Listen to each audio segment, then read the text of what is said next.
Olá, pessoal do nono ano, estamos aí para fazer uma revisão sobre a Guerra Fria, falando um pouquinho sobre o fim da Segunda Guerra Mundial, as conferências de paz pós-guerra, a bipolarização entre o capitalismo e o socialismo e as estratégias de influência de cada um desses dois blocos.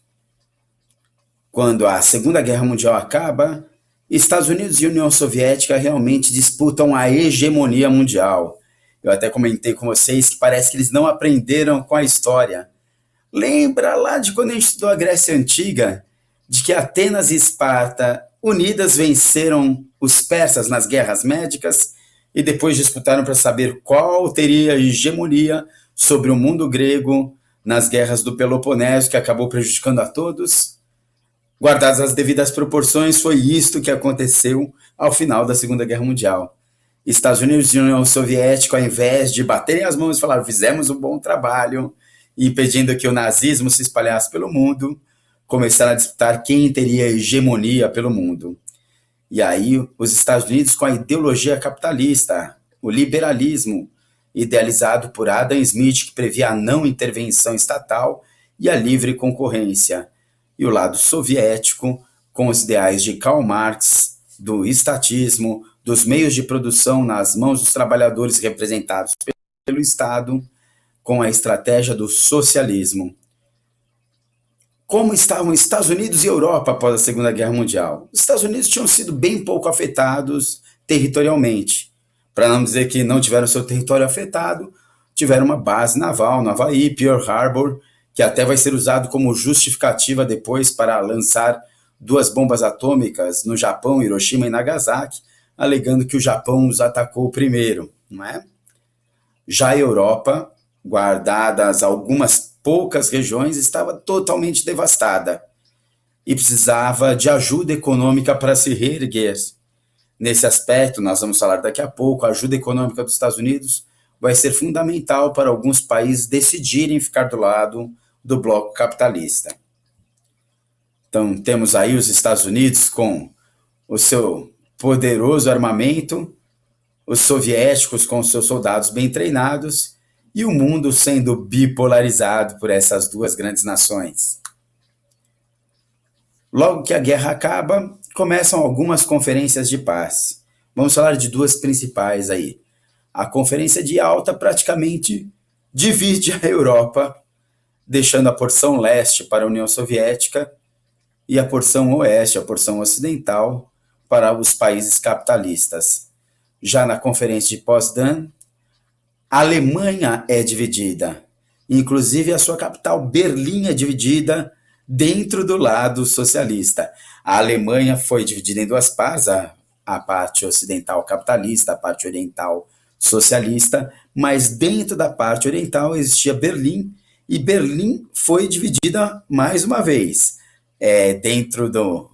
À direita do muro, o lado oriental do muro ficava para o bloco socialista, a parte ocidental para o bloco capitalista, que inclusive vai usar esta parte aí de Berlim ocidental como vitrine do capitalismo para o entorno socialista.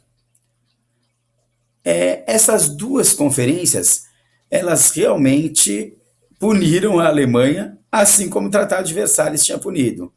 Só que agora elas colocam propostas realmente que são factíveis para que não haja um retorno das propostas nazistas, né?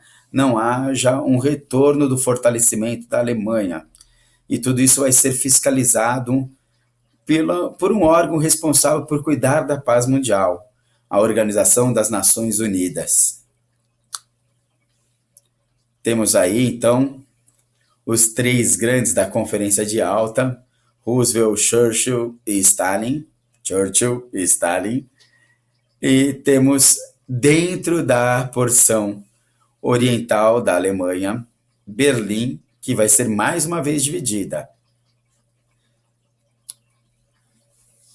As 2 principais ideologias aí, como nós já comentamos, eram o capitalismo e o socialismo.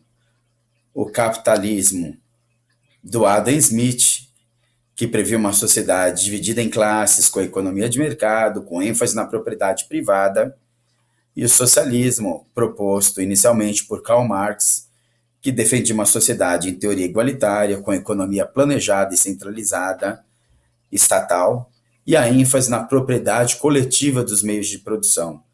Vale aqui um parênteses, né? De maneira geral, é lógico que é uma explicação bem simplificada, apesar de muitas vezes a gente usar o socialismo e o comunismo como sinônimos, ficou padronizado que o socialismo prevê que as pequenas propriedades podem ser particulares. Já no comunismo, até as pequenas propriedades são estatais. Então, o socialismo admite uma quantidade de pequenas propriedades particulares e as grandes propriedades serem estatais. Já no comunismo, não existe pequena ou grande propriedade que não seja estatal. A gente brincou, né? Parecido àquela brincadeira infantil, quem quer ficar do meu lado, põe o dedo aqui, que já vai fechar. Quem quisesse ficar do lado dos Estados Unidos, receberia três grandes vantagens. Economicamente, receberia ajuda em dinheiro para reconstruir-se da guerra.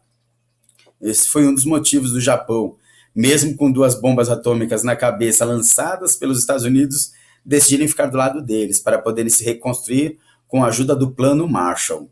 Para você se lembrar, é só você pegar a palavra Marshall e dividir o mar, pega o S, transforma em cifrão, para lembrar de dinheiro, all, em inglês todos. Ia ter um mar de dinheiro para todos que ficassem do lado dos Estados Unidos.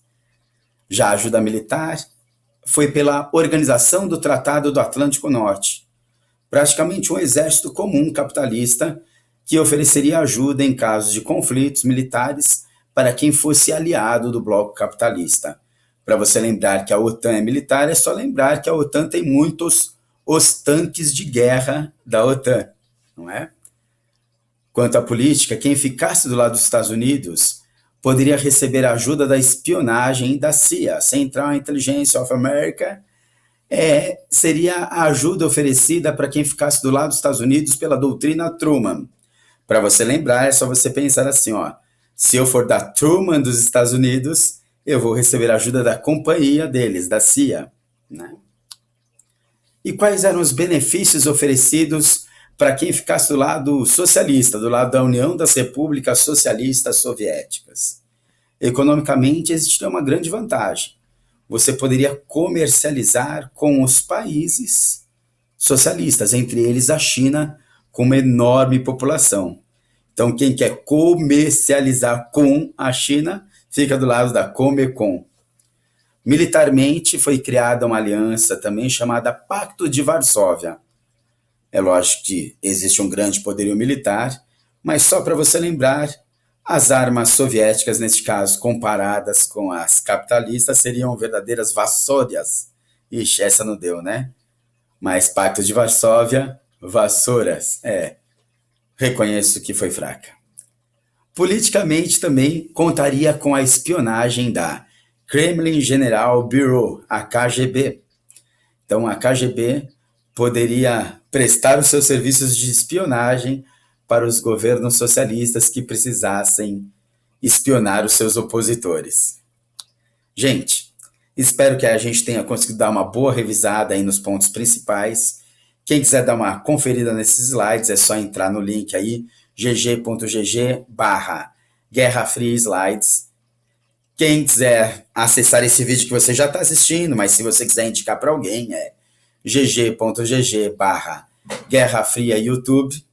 E se você quiser testar os seus conhecimentos aí com 5 testes rápidos, cuja correção sai instantaneamente, é só acessar gg.gg/Guerra Fria Forms.